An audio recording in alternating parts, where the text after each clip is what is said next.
Bonjour, je m'appelle Anthony Remard, j'ai bientôt 40 ans, je pratique le canicross depuis déjà 8 ans.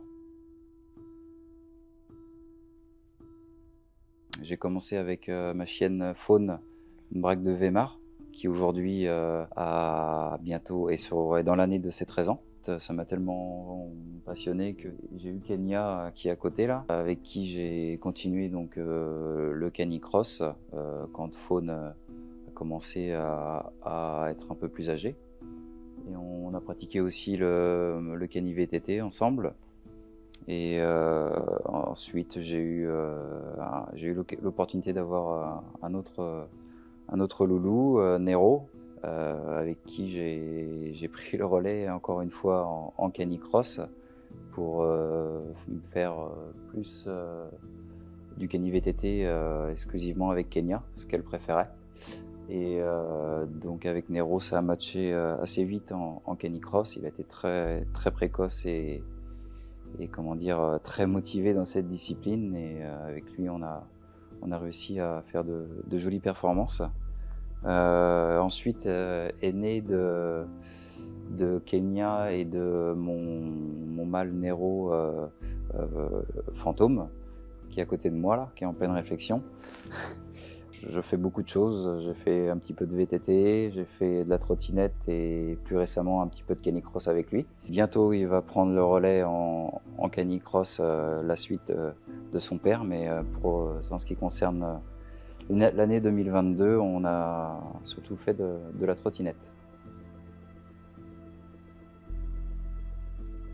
Donc en ce qui concerne 2022, on a participé au championnat d'Europe IFSS en Allemagne, à l'EIPA, où j'ai décidé de doubler dans deux disciplines, parce que j'ai deux chiens qui étaient en pleine force de l'âge, donc ça m'embêtait de faire qu'une seule discipline. Donc je me suis qualifié dans les deux disciplines auparavant. Et donc du coup on s'est aligné en canicross avec Nero, dans la catégorie master, parce que voilà, je suis dans l'année de mes 40 ans. Et idem en master en trottinette avec trottinette un chien DS1 avec Fantôme. Voilà. Donc en canicross, ça a plutôt bien marché. On est devenu champion d'Europe master, troisième au général avec les plus jeunes en élite.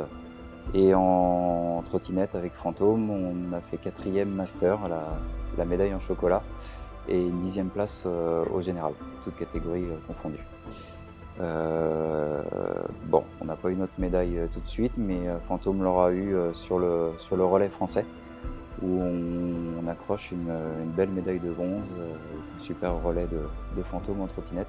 Ensuite, on a participé au championnat de France FSST en Bourgogne.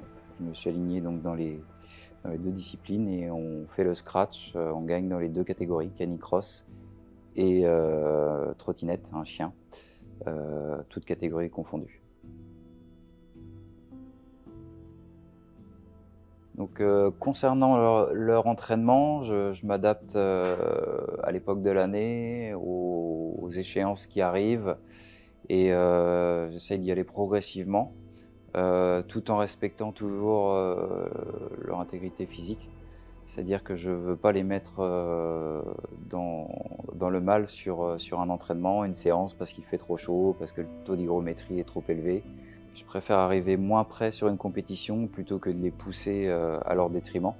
Avant toute chose, j'ai envie qu'ils vieillissent bien et les avoir longtemps à mes côtés. Donc le but, c'est de les faire progresser palier par palier, étape par étape. Si les températures sont adéquates, j'hésite pas à les sortir 5-6 fois par semaine en intégrant des balades tout simplement qui font partie de l'entraînement au quotidien également. Donc en ce qui concerne les entraînements attelés, je n'en fais que maximum 2 fois la semaine. Voilà, et ensuite le reste est composé de balades et d'un peu de libre. En ce qui concerne l'alimentation et l'hydratation, donc je nourris mes chiens 2 fois par jour. J'hydrate mes croquettes aussi bien matin que soir. Toujours de l'eau à disponibilité la journée, bien sûr. Ouais, j'aime bien les nourrir 2 fois par jour parce que j'aime bien qu'ils puissent refaire leur stock d'énergie après avoir fait leurs entraînements. Donc, selon les périodes de l'année, je change aussi, j'adapte un petit peu la composition et les références. Donc, en ce qui concerne mes chiens, on est chez Volfood. En période hivernale, je me pose pas trop de questions. On est tout le temps sur la gamme performance. Ça leur permet de garder un poids de forme sans avoir des hausses ou des baisses de poids répétitifs. Et puis quand les mois sont un peu plus chauds et et l'entraînement un peu moins soutenu, je coupe avec des prairies ou des red meat chicken. Donc un petit conseil par rapport à l'alimentation ou l'hydratation. Donc j'aime bien alimenter mes chiens plusieurs heures avant un entraînement ou une compétition. Et en ce qui concerne l'après, c'est pareil, j'essaye, par contre je réduis un peu, j'aime bien donner 1 heure après un effort. J'estime que quand ils sont bien entraînés, et le retour au calme est déjà fait. Donc voilà, souvent ils ont faim en plus, donc ça permet de refaire les stocks d'énergie rapidement. La petite et la grosse chose en même temps que j'ai remarqué depuis qu'on est chez Volfood, c'est la douceur du poil. C'est vraiment impressionnant entre plusieurs marques testées auparavant de croquettes. C'est hallucinant comment ils sont doux et comment ils sentent bon. Sachant que je lave pas mes chiens, donc c'est agréable.